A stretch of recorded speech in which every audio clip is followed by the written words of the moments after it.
안녕하세요. 오늘은 우리가 정말 흔하게 쓰는 단어죠. 바로 injury. 부상에 대해 한번 깊이 파고 들어보려고 합니다. 이 단어 하나에 충격의 순간부터 법정 다툼, 그리고 부당함이라는 철학적인 의미까지 정말 흥미로운 이야기가 숨어 있거든요. 자, 저와 함께 이 단어의 속살을 한번 파헤쳐 보시죠. 자, 이걸로 한번 시작해 볼까요? 삐끗한 발목, 그리고 손상된 명성. 와, 이 둘이 도대체 무슨 상관이 있을까 싶죠? 전혀 다른 세계의 이야기처럼 들리는데요. 오늘 이 이야기를 끝까지 따라오다 보면 이 둘을 잇는 아주 놀라운 연결고리를 발견하게 되실 겁니다. 자, 그럼 가장 기본적인 것부터 짚고 넘어가죠. 인조리 하면 딱 떠오르는 의미. 바로 이거잖아요. 외부에서 어떤 힘이 꽝 하고 가해져서 우리 몸이 물리적으로 다치는 것. 이게 바로 우리가 아는 부상의 가장 첫 번째 얼굴입니다. 모든 부상의 이야기는 바로 그 순간에서 시작됩니다. 한번 들여다볼까요? 바로 충격의 순간입니다. 우리가 평소에 그냥 다쳤어 이렇게 말하잖아요. 그런데 좀 공식적인 상황, 뭐 뉴스나 보고서 같은 데서는 표현이 살짝 달라져요. 부상을 입다. 영어로는 sustain an injury라고 하죠. 뭔가 좀 더 무게감이 느껴지는 표현입니다. 예를 들면 이런 문장에서 그 느낌이 확 살죠? 그 선수가 무릎 부상을 입어서 결국 경기에서 기권해야 했습니다. 어떠세요? 그냥 무릎 다쳐서 라고 하는 것보다 부상을 입었다고 하니까 이게 단순한 사고가 아니라 어떤 중대한 결과를 초래한 사건이라는 뉘앙스가 훨씬 강하게 전달되죠? 자, 일단 부상을 입었어요. 그럼 그 다음은 뭘까요? 바로 그 부상이 어느 정도인지를 파악해야 합니다. 왜냐하면 아시다시피 모든 부상이 다 똑같지는 않으니까요. 정말 천차만별이죠. 그 스펙트럼의 한쪽 끝부터 살펴볼게요. 바로 경미한 부상, 마이너 인저리입니다. 이건 말 그대로 가벼운 거예요. 생명에는 전혀 지장이 없고 뭐 긁히거나 멍든 것처럼 금방 낫는 그런 상처들을 말합니다. 자, 그럼 이제 정반대쪽으로 가볼까요? 바로 심각한 부상, serious injury입니다. 이건 차원이 다르죠. 생명이 위험할 수도 있고 평생 가는 손상을 남길 수도 있는 정말 중대한 상황을 말하는 겁니다. 그런데 부상을 나누는 기준이 심각성만 있는 건 아니에요. 또 다른 분류가 있는데 이게 어쩌면 더 무서울 수도 있어요. 바로 내부 부상, internal injury입니다. 겉으로는 멀쩡해 보이는데 몸 안에서는 심각한 손상이 있을 수 있다는 거죠. 그래서 더 위험할 수 있습니다.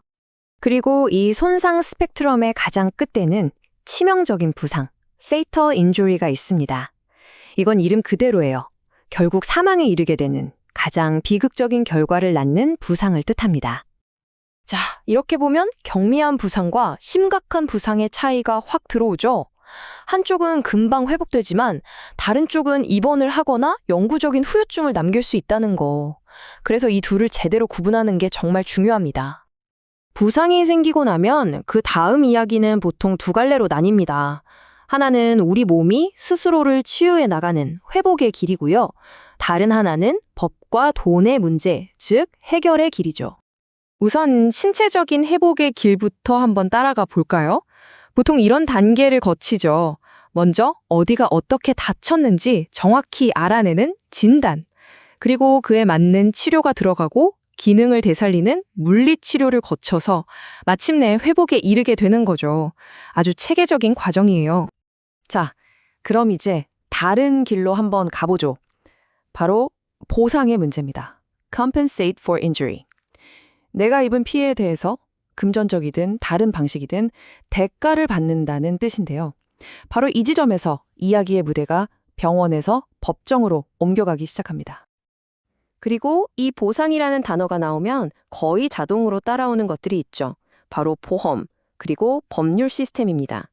왜냐하면 누구 책임이지? 손해액은 얼마로 해야 하지? 이런 아주 복잡한 문제들이 얽혀있기 때문이에요. 특히 법정에서는 아주 중요한 특별한 용어가 등장하는데요. 바로 personal injury, 우리말로는 인적 상해라고 합니다. 여기서 진짜 중요한 포인트가 있어요. 이건 단순히 몸이 다친 것만 말하는 게 아니에요. 정신적인 고통, 감정적인 피해까지 전부 포함하는 훨씬 더 넓은 개념입니다. 보상의 범위를 확 넓혀주는 거죠. 자, 이제 거의 다 왔습니다. injury라는 단어가 어떻게 몸의 상처라는 분리적인 영역을 훌쩍 뛰어넘어서 그 의미를 확장해 나가는지 그 이야기의 클라이맥스로 가보겠습니다. 이거 한번 보세요. 정말 재밌지 않나요?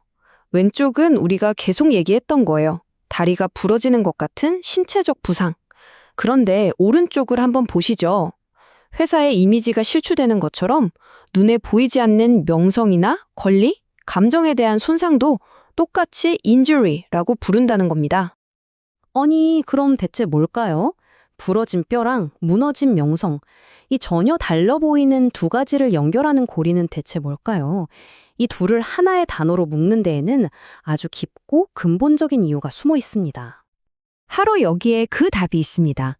injury라는 단어의 뿌리를 찾아 거슬러 올라가면 라틴어 injuria를 만나게 되는데요. 놀라지 마세요. 이 단어의 원래 뜻은 부당함, 잘못된 행위였습니다. 신체의 손상과는 전혀 상관없었죠. 자, 여기가 오늘 이야기의 핵심입니다. injuria를 한번 쪼개볼게요. in은 아니다, not이라는 뜻이고 ju스는 권리나 법을 의미합니다. 합치면 뭐가 되죠? 권리가 아닌 것, 법이 아닌 것, 즉 옳지 않음이 되는 거죠. 그러니까 인주리의 본질은 몸이 다치는 게 아니었던 거예요. 부당함 그 자체였던 겁니다.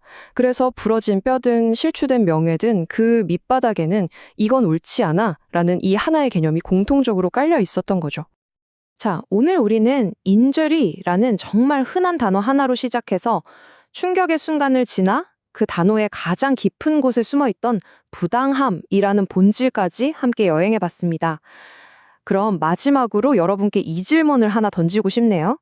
만약 모든 인저리가 부당함이라면 진정한 회복이란 과연 뭘까요? 그냥 다친 몸이 낫는 걸까요? 아니면 그 옳지 않음이 바로 잡히는 걸까요? 한 번쯤 생각해 볼 문제인 것 같습니다. 오늘 이야기는 여기까지입니다.